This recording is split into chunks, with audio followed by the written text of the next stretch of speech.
So after this beautiful part one and a long part one, and the people who were not there can enjoy it later. Now we go to a mini lecture about the seventh chakra.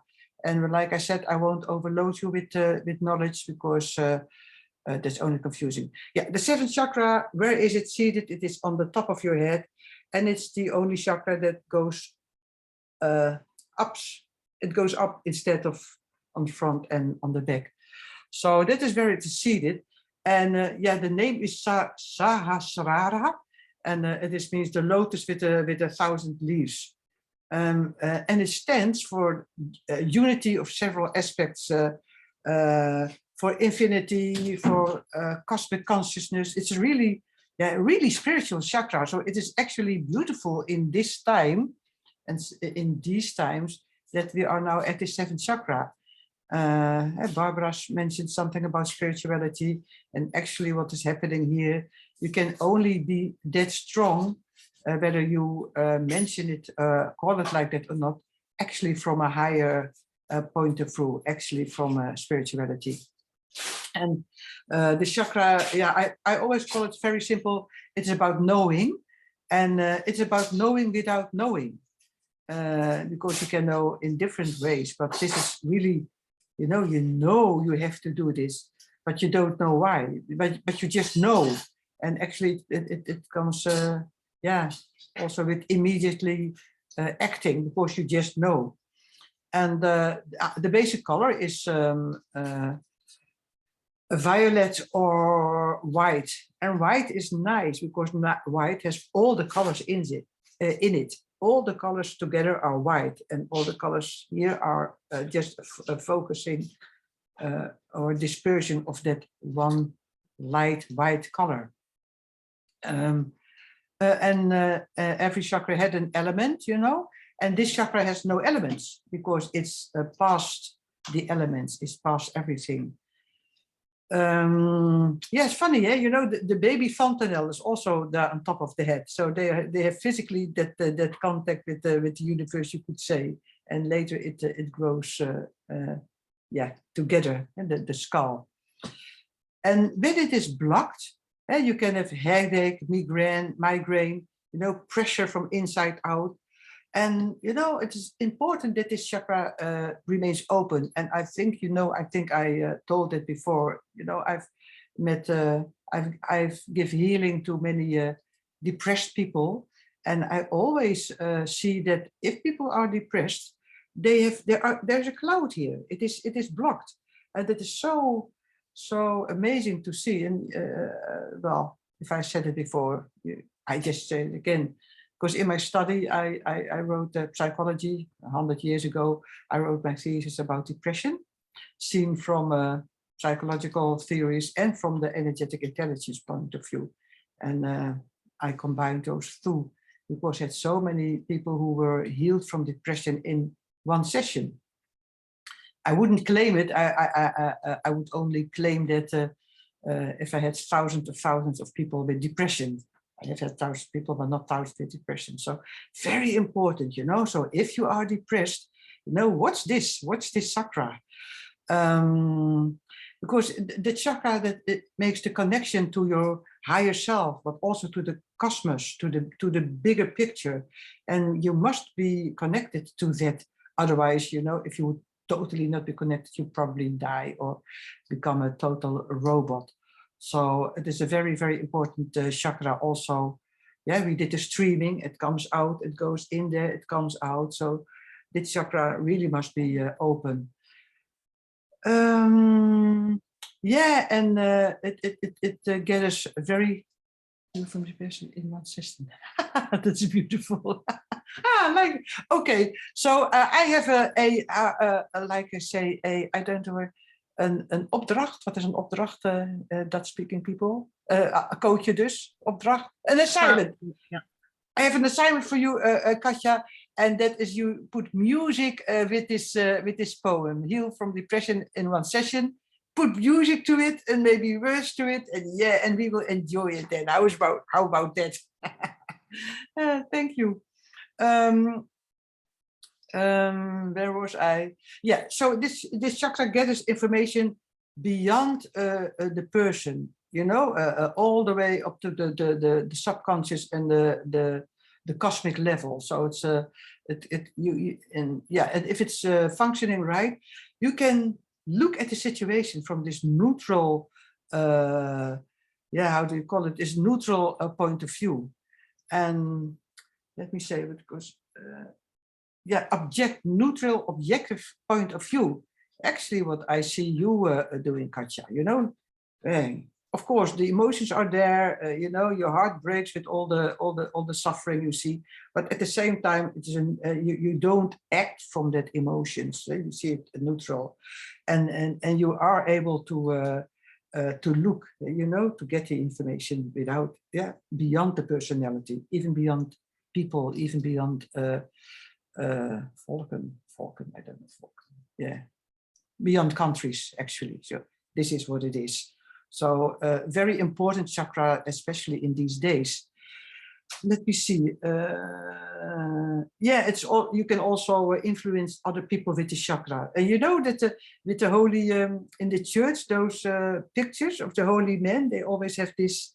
How do you call it? Aureole. Halo. Yeah, such for it. Halo. Halo, this yeah, halo, the halo above the head. So that's funny. Let me see if I. Yeah, it's also important that there's harmony in the lower chakras, you know, and you know if you have had a very how do you call it authoritative parents, for instance, which didn't allow you to yeah to be yourself, then as a child you get confused because you're blocked from your own knowledge, you know, with all the rules and all the heftos from your parents. The mantra that belongs to that is Aum. It's really the primordial mantra. Om. We're going to sing that also. That's nice. And the Tibetan mantra is Om Mani Padme Hum. And that means something like, yeah, the pearl in the lotus flower.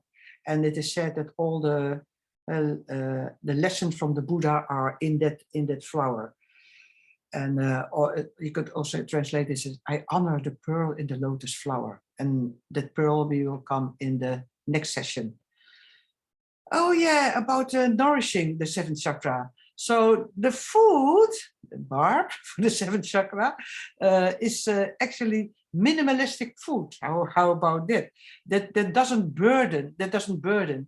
So and it leaves room for spiritual experiences. So very light, high alkalic food like leafy greens and the green tea and juice. So you could make it easy for yourself, you know, just a lot of fruits and green leaves, you know, and I don't think meat belongs to the light food. So I think you can also cook easily while healthy, you know, healthy cooking doesn't need to be to cost a lot of time, I guess. So, and furthermore, fasting, clean water, clean air, sunshine, walks in the wood, all good for the seventh chakra. And also mentally, so meditation, Katja, so it's no surprise that you are in this way, because you meditated a lot. So meditation, so good for the seventh chakra. Prayer, daily silence, even if you don't meditate, silence. Also that walk in the woods or in the nature where you are silent. And circadian sleep rhythm. So those are all good for the seventh chakra. Let me see. Oh yeah, and there's one breathing exercise which is very good for it, and that is, let me look at the difficult name, Nadi Shodhana, and that is, I will just, maybe we do it, maybe we do it. That's, yes, there's this one. A very, very good breathing, I will tell, so just so you know immediately. So you put fingers here, you put your thumb on your, the nose, and you breathe in through the other nose. Then you put your ring finger on the other nose and you breathe out. Let me start right, into the right nose. Close the right nose off. With your finger out to the left nose. In through the left nose. Close off with your finger. Out to the right nose. In to the right nose. 2 fingers here, like first you do like, and then here, yes, and then your thumb on the one nose, yeah, you close it off, yeah. No, the other is more easy. I'll do it like this: thumb here, those 2 fingers here, and then breathe into the other nostril. Then your ring finger here. And then, God, I talk out, in again, change finger.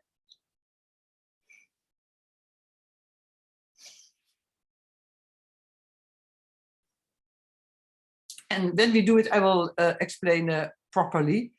And I do the heavy breathing so you hear me, but normally you breathe as light as possible. But it is, you use the thumb and this finger to close off the nostrils and this just to hold it here. Is that clear for everybody? Is it clear for you also Bianca? Yeah? Okay, cool. So if with this you synchronize or you balance the 2 systems, parasympathetic and sympathetic, and the 2 nadis, you know, 2, yeah, how you call it? Energy channels, and it's really harmonizing. It's good for so many things. It's really calming, harmonizing, and good for 7th chakra. Let me see if I have a row of no, yeah, it is, and also cleaning the female and balancing female and the male energy. Very, very powerful breathing. And if you do that just, you know, a couple of times, a minute before sleeping or a minute in between, we could use it also here to just, you know, if you have a break, which is less straining the, you know, it is more calming. So are there any questions about this chakra? Just remember that the other chakras were always in 7 years of your life. Is this the last? Yeah, this is the yeah. After this, your life ends. Yeah, this is from no more chakra. This is from 42. So thank you for asking. Till 49. Yeah, the last of the seven years. So we are doing. Are going to do our little chakra investigation, and it will be about 7 years. And what is your age, Katja? I'm 34. 34. So you don't have a 6th chakra, you don't have a 7th chakra. You're screwed, basically. Well, I'm dead. Yeah, too. So of course it seems to develop, especially in that age, but of course it develops during all your life. It's always there. And because we are looking back in the exercise to that period, and for you don't look back to that period, you just look for your spirituality, your connection, your knowing without knowing, your connection with the cosmos, and see, and you work with that. Yeah, so independent of your age. 34, my God, that is so young. I'm almost twice your age. God, I feel old. It's beautiful. So beautiful that you're so young and then so powerful. Love it, love it. Yeah, I get touched by this. So, okay. And just understand, knowing without actually knowing, intuition, is that, or is that something also else? No, you could call that intuition. And you have several intuitions, you know, because yeah, you had also beautiful intuitions with Rich, you know, with the umbilical cord around his neck, and also with Marcel falling, and also with yourself, you know. And this is, yeah, actually about the same, but the higher you come, the subtler it is, you know, and you just know. And yeah, those things yeah, apply to your sixth chakra, also to your seventh actually. But on the seventh could be on another level. You could know, yeah, maybe a rocket coming your way or something, you know, or a war starting. Just mostly I can't sleep bad because oh my God, I had a horrible night, and then the next day I learn something is happening, on another side of the earth, which is horrible. It can make me very restless. So if I'm restless, then I'm also tend to be a bit anxious because I know something might be going on. Can also be with me, but those kind of things. But also just the examples you said last times could be also from your seventh chakra. So those chakras are much alike because they are higher. But here you also have images, and here is without the image you just know. Yeah. So any more questions?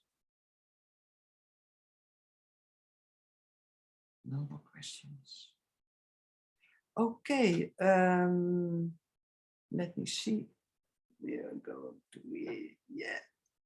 Then we can stop the recording and start again.